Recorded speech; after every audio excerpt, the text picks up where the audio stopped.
I'd like to say good evening to everyone. Thank you for coming out this evening. We have a smaller crowd, but this is great.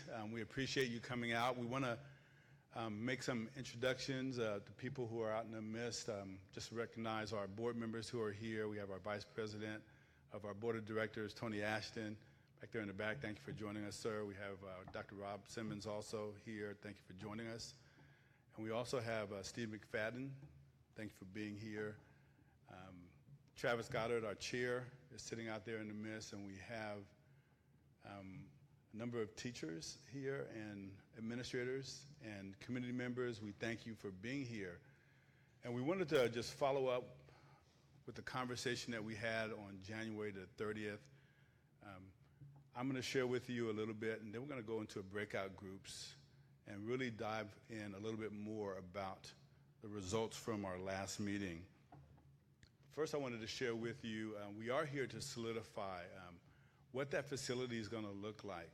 So as we shared in the January the 30th meeting, we felt that coming back and doing that straw poll, some of you said that, well, we felt that we wanted a high school, an innovative high school, or a reimagined high school. And there was some questions about that, some of the process, so we would just want to make sure that we get that right this evening and just dive into a little bit more.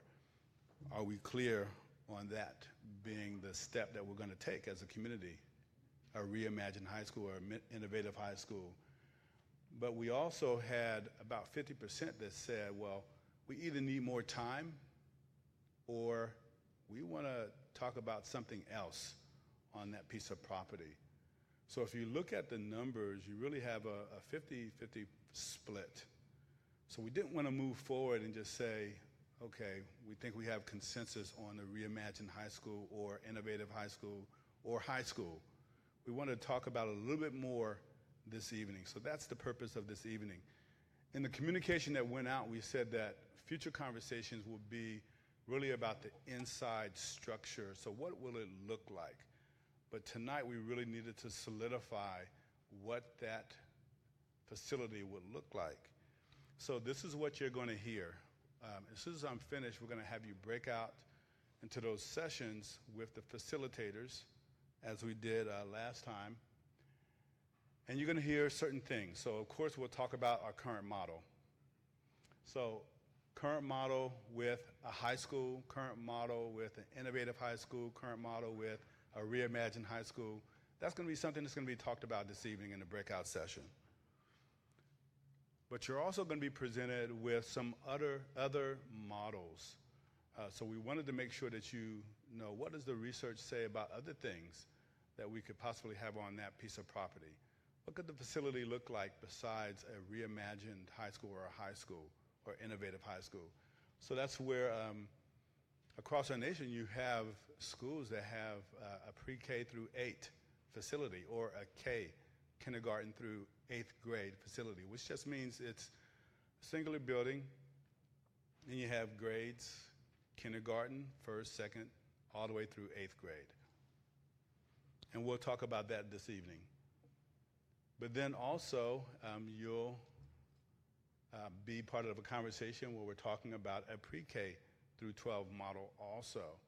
So that's part of the research that we have been doing, something that we want to talk to you about. And the beauty about the conversation, again, as a community, we get to decide. You decide what we want that facility to look like. Will it be a pre-K through 12, pre-K through 8, current model, high school, or reimagined high school, or something else? You may have a different design or different structure in your mind. So let me talk about a little bit else what you'll hear. You'll hear in those breakout sessions about advantages and disadvantages of those models, specifically talking about the pre-K through 8 or the K through 8 model. I'm going to go through some of the advantages and disadvantages right now, but they'll go into detail with you in the breakout sessions. And then also you hear the same thing about the K through 12 model. What are some of the advantages? What are some of the disadvantages? Then you have the opportunity to ask as many questions that you want to, because what we want to do is We want to give you the information. We may not know all the answers to the questions that you have, but we are committed to making sure that we respond back to you. We have your email, we have your information. If not, you have the opportunity to sign in, and we will respond back to your question. So you will have the opportunity to ask questions, and then we will report back to you. So let me talk a little bit about what does the research say about some of the advantages of a K through 8 or a pre-K through 8 model. And I'll talk briefly about these. More intimate, so that's what the research says. It's more personal. And as you read this, it says, the research says the longer students stay in one school, the more relationships they develop with teachers and with other adults. And the more such relationships, the stronger the support system. So that is research-based. And it's just based around this philosophy of continuity across the system and no breaks. The students stay there, they're going to develop more relationships with those adults. And then also, very similar, the research talks about parent support, and it follows along the same train of thought. So we see this as an advantage also. So what the research says is that typically when a kid graduates from a system that has a K through 6, parents are typically engaged or more engaged in the elementary process, or a K through 5 system, since we are a K through 5. But once students go to the middle school, then the research says that parents aren't supporting that system as much as they do a K through 5 system. So another advantage is you have that continuity, so parents are more likely to support a K through 8 system. This is a big one also that I wanted to just relate to you, and it's based around collaboration. One of the things I would share with teachers and administrators and community members is in our current system, we have K through 5, we have a 6 through 8, and then a 9 through 12.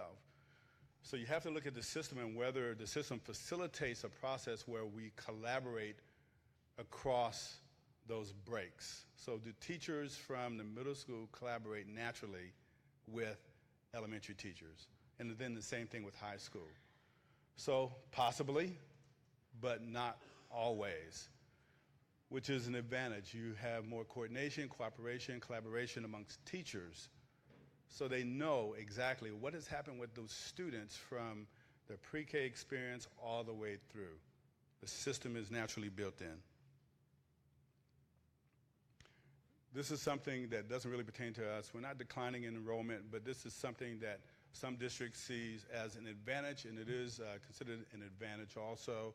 When you have declining enrollment in districts, then you are able to collapse a school, and the cost of running a school is substantial, so going to a K through 8 model actually saves on numbers or finances.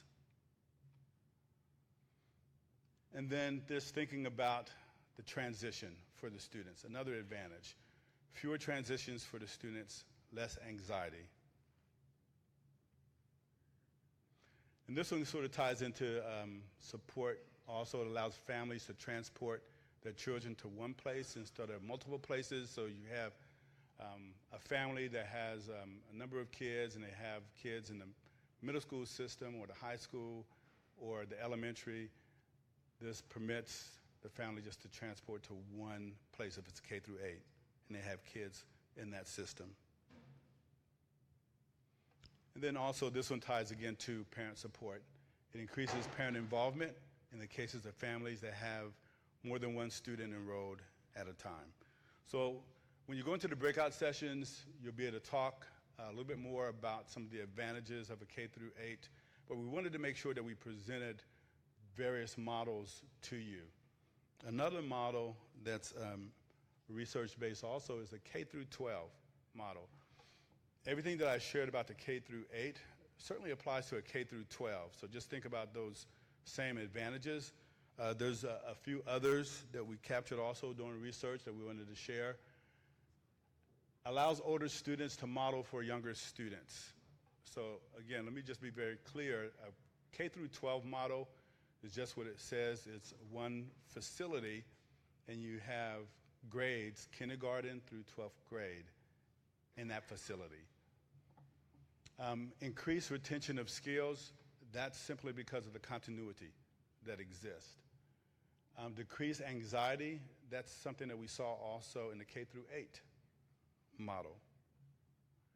And then the feeling of community. So in the K-12, you're thinking about these kids have had the opportunity to go all the way through the system, and they're building a family, they're building a community. So that's seen as advantages, as an advantage. And then there's natural opportunities to really teach the older adults in the K-12 system about leadership and using those older kids in 10th, 11th, and 12th grade as models, as mentors for the younger kids. But of course, there's disadvantages also. So one of the big things the research says is that whenever you have these multiple ages across the span of 8 or 12 years especially, there's concerns about the older students, and there's concerns about bullying and exposure, what those little kids are going to be exposed to. So that's something that we have to grapple with as we're thinking about what the research says and what we're thinking about what facility we want for our property. And then also there's this concept of housing so many grades in one building.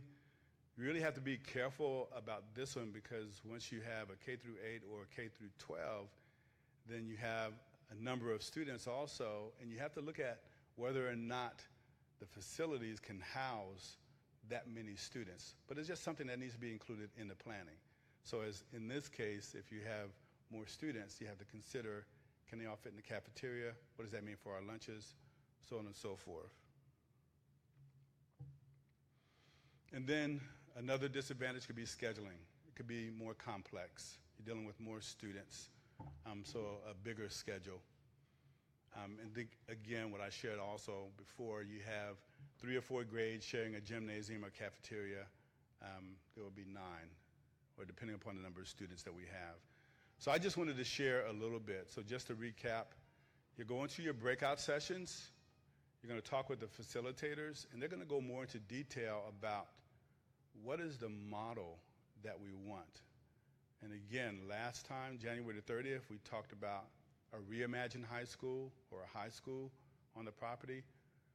Now we want to present other models because some of you said we wanted more time, or we wanted to look at something else. So could that something else be a K-8 facility? Could that something else be a K-12 or a pre-K-12 facility? Or could it be something else? So you'll have the opportunity to really dive deep into those questions and that process with the facilitators. So this is what we're going to do. We're going to ask if all the facilitators can come forward. And we're not dividing up the groups like we did last time into pathways where we have the STEM pathway and the human services, so on and so forth. We're going to actually have, everyone's going to be doing the same presentation.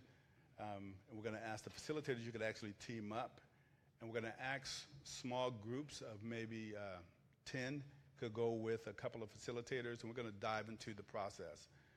So here's our facilitators. If we can just get up from our seats, find a facilitator, about 10 per group of facilitators, and they're just going to go right into the questions.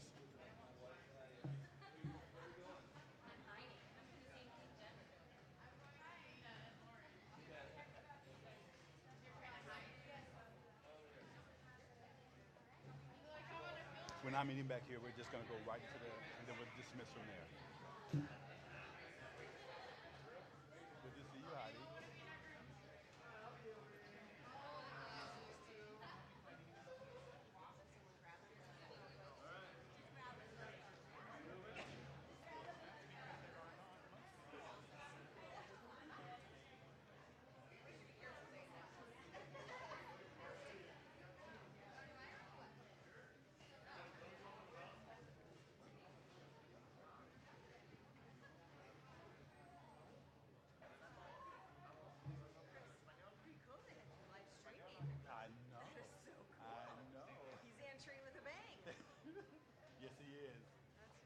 he is.